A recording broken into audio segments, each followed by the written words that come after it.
What's going on, folks? Those of you who have been following me for a while know that I trade options based off of Nasdaq and S&P 500 futures. However, I don't actually chart SPY or chart QQQ when I'm trading. Instead, I chart the futures themselves, and there's a reason for that. And a lot of people have been asking me, well, why do you chart the futures instead of the ETFs themselves?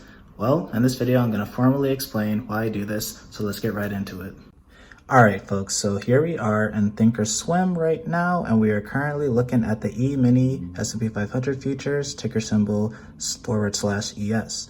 Now, right now, we can see that we are in the pre-market / overnight session for the futures. And as you can see right now, the S&P 500 futures, they are currently trading. And that is because the futures market trades at 23 hours per day, whereas the ETFs like SPY and QQQ, they only trade like regular stocks, right? They only trade like during regular trading hours. And because of that, as you can see here, there's no overnight data. So I like to actually look at the S&P 500 / Nasdaq futures because it gives me way more data, right?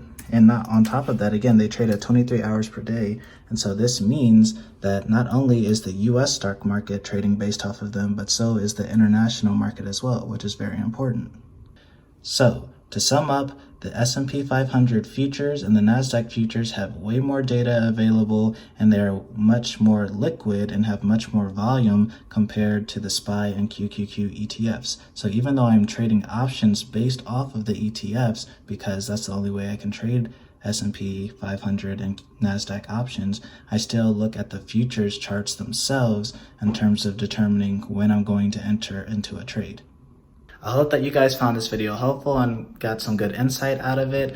A lot of people, again, have been asking me this question all the time, and they ask, well, is it bad for me to trade the S&P 500 ETF or the Nasdaq ETF? And there's nothing wrong with it. It's just my preference, and it's what I've found success with the most. So yeah, if you found this helpful, make sure you share it with a friend. I'll see you guys in the next video. And as always, if you're new here, follow for more trading and investing tips.